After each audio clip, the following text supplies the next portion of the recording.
What if your breakthrough isn't found by thinking harder, but by taking a single step?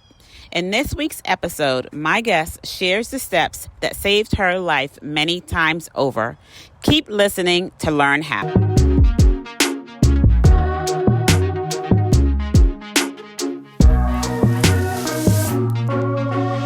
Welcome back to the Faithful Growth Show, where we explore how faith and career intersect. And so today I have the pleasure of being joined by Miss Laura Boulay. She is the founder of the 1 Million Women Walking Movement. She's also the leader of the Walking Woman community, and she is the author of Letters from Laura. Most importantly, she is newly titled Grandmother of Viv. So thank you for joining us, Laura. Thank you, thank you, thank you. Thank you for that lovely introduction. And thank you for having me. I'm just thrilled to be here, Donna. This is a topic I love to discuss, and not quite as much as I love to discuss my granddaughter, but I do love to discuss this topic. So thank you. I am excited to be here. This is wonderful. Absolutely. I am sure my guests are excited to learn a little bit more about your journey. And at the end of the show, what I'll do is give you an opportunity just to share more about what you do and how our listeners can plug in to learn more and to support you. But let's go ahead and get started. If you could just tell us about your field, so what field you're in, and then how your faith has influenced your walk. Oh, there it is, my walk of life, right? Yeah. Thank you. Those are beautiful questions. So my field, I would say, let's start up and then slowly come down. I am a lifelong entrepreneur. I think I was born that way. I'm also a creative person. I've been an author for a long time. I spent quite a few years in the entertainment industry when I was younger. And through a series of synchronicities, let's say, I fell in love with literally walking, putting one foot in front of the other, and became very active in advocacy with walking because of what it really can do for us in terms of our whole self. That's body, mind, and spirit. So if I was to claim a space that sounded like a traditional industry, it would be health and wellness, but with a really firm yet gentle overlay of spirituality and personal growth, consciousness as well. Yeah. So a multi-passionate entrepreneur. I like to say soulpreneur. That's SOUL-preneur as well. Okay. Tell me a little bit more about soulpreneur. You said you like to say soulpreneur. Tell us a little bit more about what's behind that. So what is behind that for me, and it really does speak directly to faith. For me, faith is an embodied knowing. It's a very in my whole self knowing that there is this beautiful infinite intelligence that we are all a part of, and that loves us, and that there is this reciprocal arrangement. Yeah, I was going to say it's a reciprocal relationship. Yeah, exactly. And so we can come into this place through so many beautiful channels, all of the world's great religions, through our own experiences as well. And for me, there is this intersection, if you will, of the still small voice within and the good that I can do in the world. We're all here in this beautiful planet, on this planet, in these wonderful bodies, and we can do some good here. And yours is a unique good. Thank you for bringing it into the planet. And mine is also a unique good. And so the calling, if you will, then is to really step fully into that. And for me, that is very much guided by that still small voice within that very often, Donna, does not make sense to traditional business. It's just like,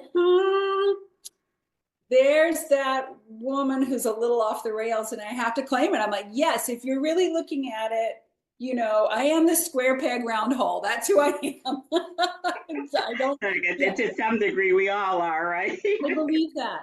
I truly believe that. And I think especially for women, when we own that unique quality that we are, that unique way that we can express ourselves, that unique good that we can do, when we really fully step into our authenticity, which sometimes takes a leap of faith, Yeah. then we really start to get our full power going, you know, then we can really impact. So yes, yeah. Absolutely, absolutely. You brought us into talking about really being our full selves and being authentic. Tell us about your journey there. Was that always how you operated, or how you felt like you operated, or was there a journey to where you got to feeling like you were operating in your full authenticity? That is a really beautiful question. Thank you. So the fullness of the who I am and the what I can do, honestly, is just now coming in to being, Okay. because there was so much in my life that I needed to unlearn. It didn't fit. It didn't fit, and yet it so much of it, Donna, was these are the systems that we need to work within because Mm. systems that exist, right? And yet, where is the path then for conscious business owners? Where is the path for truly deeply spiritual women who want to succeed in business? We want to succeed in business. You know, we're not messing around. We want to be successful and we want to be soul driven. So, where is that intersection? And so, you sort of have to do, maybe it's a little bit like being at, oh, help me out here, Donna. You know, when you go to a restaurant and they have all the things laid out and you get to serve yourself, what's that called? Like a buffet or a la carte? Yeah, it's like that a la carte buffet thing. And so Okay. you start to pick and choose, Yes. right? It's like, Hmm. oh, yes, that works well for me. That works well for me. No, I'm going to pass on that. I might try it. No, it didn't work. It has felt like that for many, many, many years. And I feel like the more I really pay attention to an embodied yes, when I Hmm. ask myself the question, is this the next step? If there's an embodied yes, all right, then I take that step. And if there's a dissonance or a little bit of a, oh, I'm not sure, I shouldn't go down that path. That doesn't mean I don't. Interesting. It's a learning. It's an unlearning over here. You're unlearning what doesn't work, but what you've been taught you should do. All the should is Right. over here. And then over here is, ooh, my true authentic path. I wonder how this is going to work.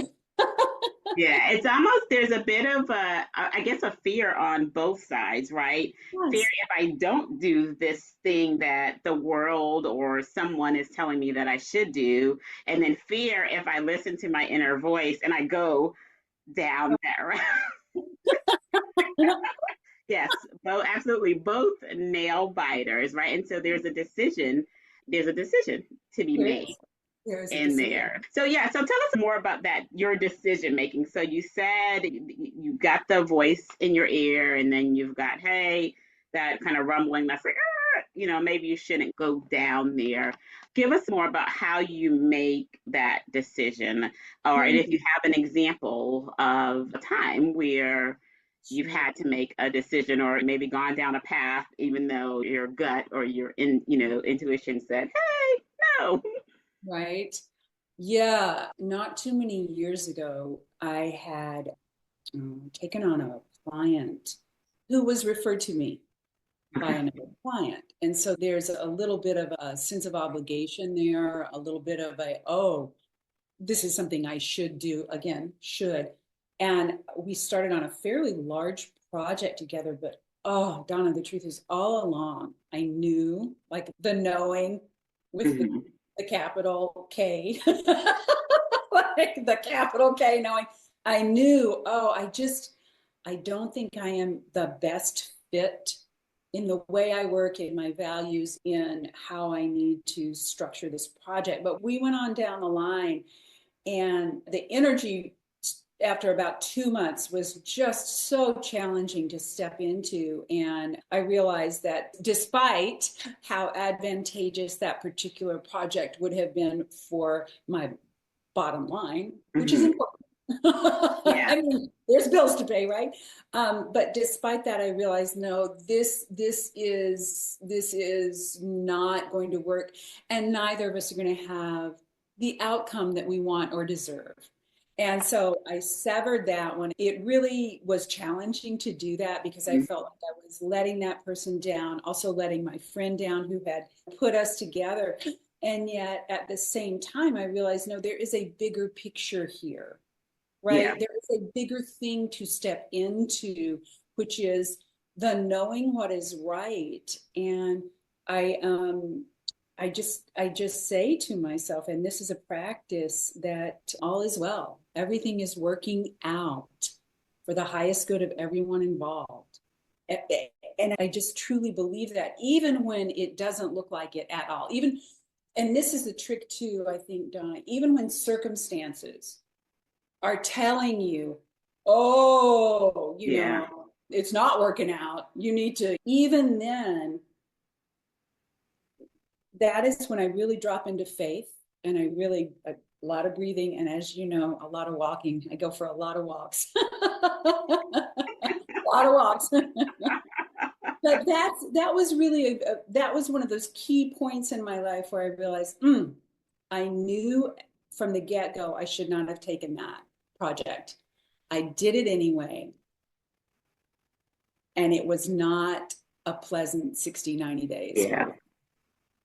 And so, yeah, but I think we learn from those incidents. Absolutely. Yeah. And it, understanding it's a lesson learned, right? And I think Yes, also helps you to understand, okay, what are those feelings or yes, intuitions that you really can trust, right? yes, yes. And it's a practice too, that scary 18-inch journey from here to here down to our hearts.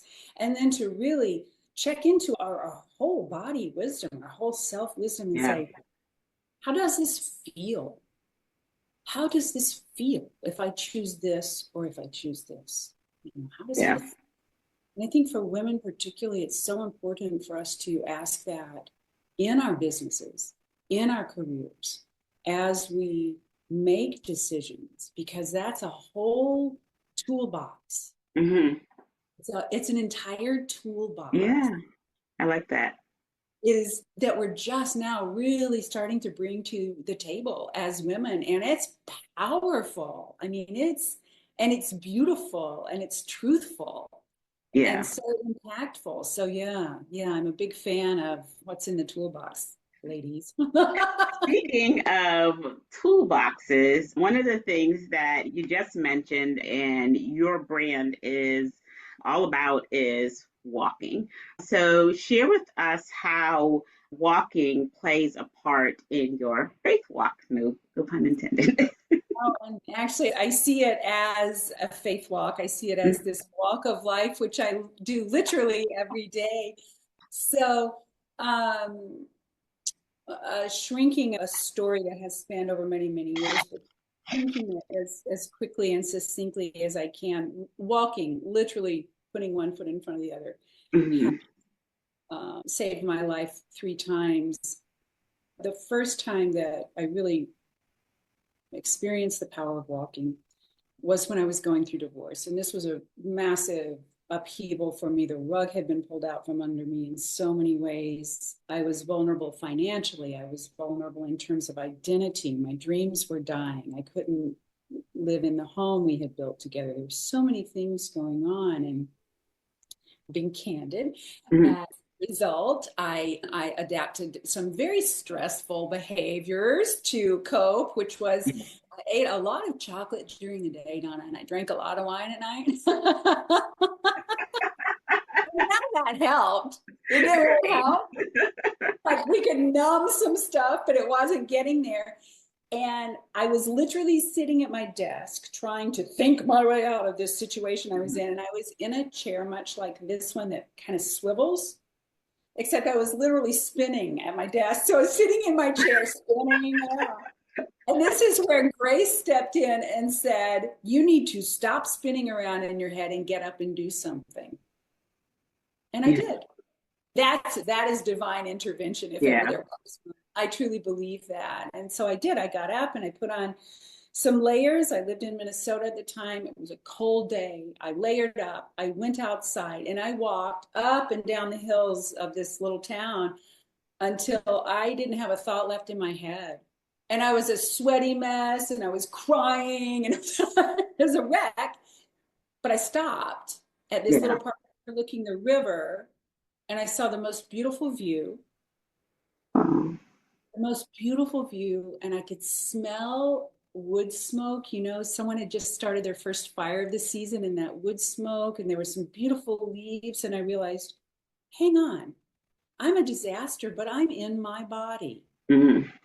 And I am appreciating beauty that is around me all the time.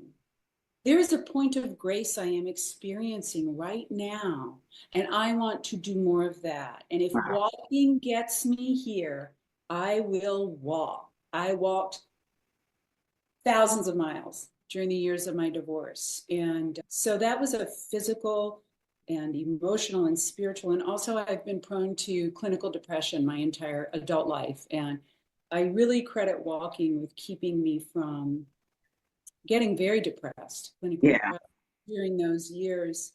Walking also helped me get through a devastating illness. I, many years later, I was sick with mold poisoning. Okay. I actually became disabled, and walking every day was part of my detox protocol. And then, right as I was recovering from the mold poisoning, we kind of slammed into the pandemic, and Oh, wow.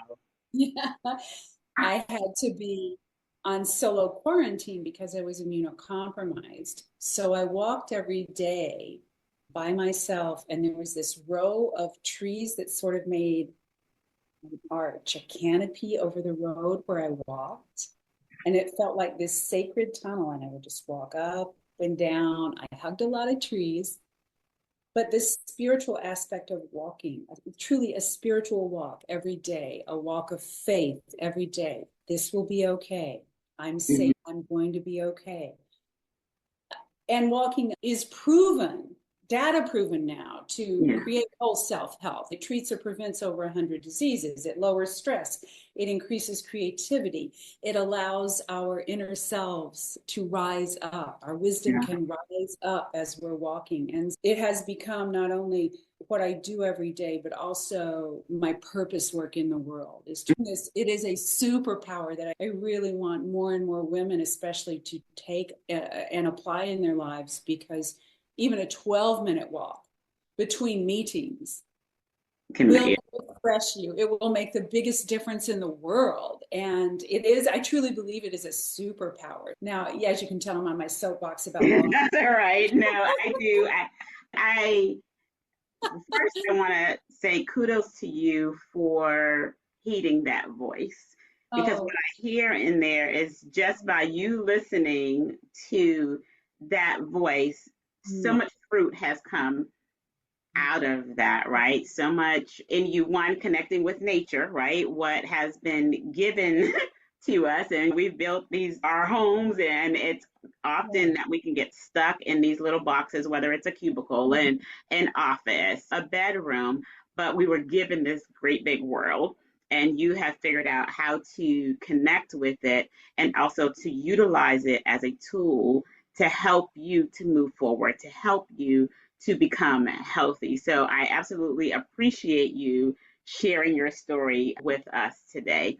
And so as we start to move through, what I want to ask you is for women who may be walking through similar situations as you have walked through, what advice would you give to them today based on your journey or even what you're doing right now? What advice would you give to that woman who is learning from your story? Mhm, mhm. I would say, first of all, you're not alone. Don't we all need to hear that? You're not alone. So don't isolate yourself. That's a number one thing.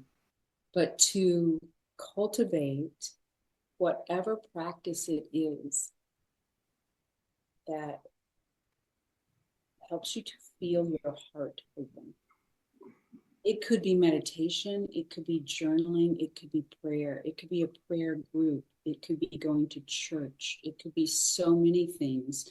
For me, my ministry, if you will, is a ministry of movement. So, I can always get up and go for a walk, and it is proven to help, obviously. But I think the main thing is to find your own unique language of love for yourself, your compassion, your self-care, your self-nurturing. What is the thing that opens your heart? Maybe it's gardening. Yeah. Maybe it's, you sit down, if you have a beloved pet in your life and you just have some deliberate time with that animal. It is that thing that is a practice, though, because it is the taking action, even a small, quiet action. It is the action that is the antidote. Yeah. To the overwhelm, to those feelings of despair. It is action. We can't just think our way out of things, or obviously the world would be very different. Yeah. I like that. You said something in there about finding your own love language for yourself, right? So a lot of times when we're talking about love language, it is applied to someone else, right? Whether it be a partner or a child, or in some places even in the workplace, right? But learning to find out what our love language is for ourselves is important. And then the second thing that you said there was to take action, right? So similar to your situation, you could spin around in circles, going nowhere, or you can take action, right? Yes.